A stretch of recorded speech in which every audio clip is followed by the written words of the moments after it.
ആവശ്യത്തിന് ഡോക്ടർമാരില്ല, അതുപോലെ ആവശ്യത്തിന് ജീവനക്കാരില്ല. ആ രീതിയിലുള്ള പ്രശ്നങ്ങളൊക്കെ തന്നെ നാട്ടുകാരും ചൂണ്ടിക്കാണിക്കുന്നുണ്ട്. അപര്യാപ്തതയുണ്ട് ഈ ആശുപത്രിക്ക്. തീർച്ചയായും ഉണ്ട്, വളരെ വലിയ അപര്യാപ്തത ഉണ്ട്. ജനങ്ങൾ നിരാശരാണ്. പലപ്പോഴും പല സംഭവങ്ങൾ നടക്കുന്നു, അതിന്റെ പുറത്ത് ആളുകൾ പ്രകോപിതരാകുന്നു. ഇത്തരം സിറ്റുവേഷനുകൾ ഇവിടെ മുമ്പേ ഉണ്ടായിട്ടുണ്ട്, ഇപ്പോഴും ഉണ്ടായിക്കൊണ്ടിരിക്കുന്നു. സർക്കാർ അടിയന്തരമായിട്ട് ഈ ഹോസ്പിറ്റലിന് വേണ്ട എക്യുപ്മെന്റ്സ്, ഡോക്ടർമാർ, നഴ്സുമാരെ എല്ലാം അനുവദിക്കണം. ആളുകൾ വെറുതെ വയ്യ പോകുന്ന ആൾ കയറി വെട്ടുകയല്ല ചെയ്യുന്നത്. ആളുകൾ പലതരത്തിൽ ഫ്രസ്ട്രേറ്റഡ് ആണ്. വളരെ ദൗർഭാഗ്യകരമായ സംഭവിച്ചത്. പക്ഷെ സംഭവിക്കാൻ ഇടയായ സാഹചര്യം നമ്മൾ പരിശോധിക്കണം. അതിനെയാണ് സൊല്യൂഷൻ വേണ്ടത്. ഇപ്പോൾ ഒരുപാട് കാലമായിട്ട് ഇവിടുത്തെ എക്യുപ്മെന്റ്സുകൾ മറ്റേ കൂണ് പോലെ മുളച്ചു പൊങ്ങി അവിടെ സ്വകാര്യ സ്ഥാപനങ്ങൾ, സ്വകാര്യ ലാബുകളൊക്കെ.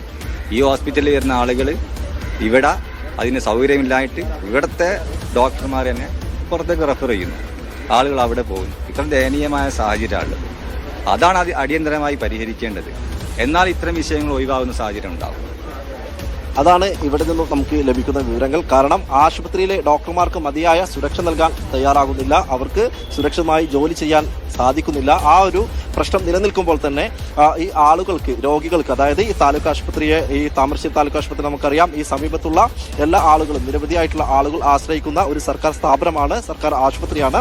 അവിടെ മതിയായ സൗകര്യങ്ങളില്ലാത്തതും മതിയായ ഡോക്ടർമാരുടെ എണ്ണം നമുക്കറിയാം, ആവശ്യത്തിന് ഡോക്ടർമാർ ഇവിടെ ഇല്ല എന്നുള്ളത് ഡോക്ടർമാർ തന്നെ സ്ഥിരീകരിച്ച കാര്യമാണ്. അങ്ങനെ ആ രീതിയിലുള്ള അപര്യാപ്തത ഇവിടെയുള്ള ഈ താമരശ്ശേരി താലൂക്ക് ആശുപത്രി നേരിടുന്നുണ്ട്. ഇക്കാര്യങ്ങളൊക്കെ തന്നെ നേരത്തെ തന്നെ ചൂണ്ടിക്കാണിച്ചതും ഈ അധികൃതർ അറിയിച്ചിട്ടുള്ളതുമാണ്. ആശുപത്രിക്ക് ഇങ്ങനെയുള്ള ആവശ്യങ്ങളുണ്ട് എന്നുള്ളത് അധികൃതരുടെ മുന്നിൽ വെച്ചതുമാണ്.